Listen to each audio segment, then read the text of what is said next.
அஸ்ஸலாமு அலைக்கும் வரஹ்மத்துல்லாஹி தஆலா வபரகாத்துஹு. 13வது நாளினுடைய செய்தியா அந்த ஆசிரியர் அல்லாஹ் சுப்ஹானஹு வ தஆலா பணிவானவர்களை உயர்த்துகிறான் அப்படிங்கிற தலைப்புல சொல்றான். என்ன போடுறாங்கன்னு சொன்னா, ஆமினம்மா இருக்காளே அனஸ் காக்கட உம்மா, அவ ஒரு நாள் என்ன செய்றோம், மகன் அனஸ் காக்காவையும் அனஸ் காக்கட வாப்பா அதாவது தன்னுடைய கணவரையும் அகமது காக்காவையும் ரெண்டு பேரையும் கூட்டுக்கிட்டு ஒரு எக்ஸிபிஷனுக்கு போறோம். எக்ஸிபிஷனா பொருட்காட்சி, அங்க சாமான்லாம் வச்சு போல அங்க போறோம். அங்க கையால செய்யப்பட்ட நிறைய கைவினை பொருட்கள் நிறைய இருக்குது. நிறைய பேர் வந்து பார்த்துக்கிட்டு இருக்கிறாங்க. அழகா செய்யப்பட்ட விஷயங்களை எல்லாரும் பார்க்கறாங்க.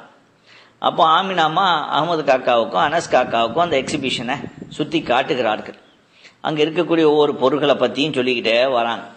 இதுல ஆமினம்மா செஞ்ச சாமான்கள் அங்க வச்சிருந்தாங்களாம். அப்போ அனஸ் காக்காக்கு அதை பார்த்தோன்னே, தங்க உம்மா செஞ்சதை பார்த்தோன்னு ரொம்ப மகிழ்ச்சி. உம்மா என்ன செஞ்சுதோன்னு சொன்னா, குர்ஆனுடைய வசனங்களை ஒரு இதுல எழுதி அதை சுத்தி பூக்களால் அழகுபடுத்தி இருந்தான்.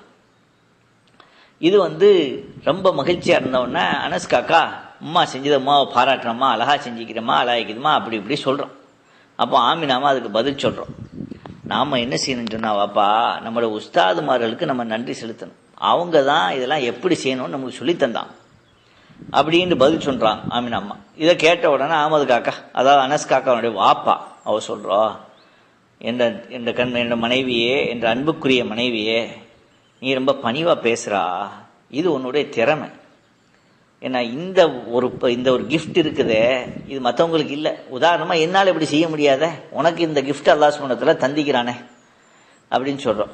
இது சொன்ன உடனே அகமது காக்கா அப்படி சொன்ன உடனே அனஸ் காக்காக்கு புரியல. அந்த பாப்பா அந்த பணிவுண்டில அது என்ன விஷயம், மாடஸ்ட்னு சொன்னில அது என்னது அப்படின்னு கேட்க. அப்போ அகமது காக்கா பதில் சொல்றோம், வாப்பா பணிவுன்னு சொன்னா பெருமைக்கு அப்படியே மாத்தி, பணிவுங்கிறது வந்து தன்னை தாழ்வுபடுத்திக்கிறது, பணிவுங்கிறது வந்து பெருமைக்கு மாத்தி, பெருமைப்படக்கூடாது, நான் தான் பெரியாள் அப்படி இப்படி சொல்லக்கூடாது. ஏன்னா அதுக்கு மாத்தி விஷயம் இது. ஏன்னா ஒரு பணிவான வைக்கிறானே, தன்னை இன்னொரு ஆள் உயர்த்தி சொல்லணும்னு நினைக்க மாட்டான். ஏன்னா அவன் ஃபேமஸ் ஆகணும், தான் பெரிய ஆள் ஆகணும்னு நினைக்க மாட்டான் பணிவா இருக்கிறவன். கண்நாயகம் ஸல்லல்லாஹு அலைஹி வஸல்லம் சொல்லியிருக்காங்களாம். என்ன சொல்லியிருக்காங்கன்னு சொன்னா, யாரு பணிவா இருக்கிறாளோ அவர்கள் அல்லாஹ் சுப்ஹானஹு வ தஆலா உயர்த்துறான். யாரு பொறுமையோடு இல்லாம பெறாமையா தானே பெரிய ஆளு கர்வத்தோடு இருக்கிறாங்களோ அவங்கள அல்லாஹ் சுப்ஹானஹு வ தஆலா தாழ்த்துறான்.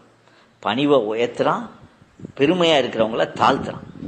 உங்க உம்மாவுக்கு அப்பா அனஸ் காக்கா அகமது காக்கா சொல்றோம், அப்பா உங்க உம்மாக்கு ஆமினாமாக்கு பெருமை இல்லை, அதை நினைச்சு நீ பெருமை அடைஞ்சுக்கலாம். நம்ம உமாக்கு பெருமை இல்லை, நம்ம உமா நல்ல உமா அப்படின்னு நினைச்சு நீ மகிழ்ச்சி அடையலாம் அப்படின்னு சொல்றோம். ஒன்னு அனஸ் காக்கா உமாவை கட்டி பிடிச்சி மோந்துட்டு, அம்மா எனக்கு ரொம்ப மகிழ்ச்சி ஆக்கிதுமா, உன்னை நினைச்சு எனக்கு ரொம்ப மகிழ்ச்சி ஆக்கின்னு சொல்றோம். அதுக்கப்புறம் அந்த எக்ஸிபிஷனை சுத்தி பார்த்துட்டு வந்துட்டாங்க வீட்டுக்கு. இதுல உள்ள ஹதீஸ் செய்து நம்ம என்ன பார்க்கிறோம்னு சொன்னா, அல்லாஹ் சுப்ஹானஹு வ தஆலா பணிவானவர்களை உயர்த்துகிறான், பெருமை காட்டக்கூடியவர்களை தாழ்த்துக்கிறான் அப்படிங்கிறத நம்ம தெரிஞ்சுக்கிறோம். அஸ்ஸலாமு அலைக்கும் வரஹ்மத்துல்லாஹி தஆலா வபரகாத்துஹு.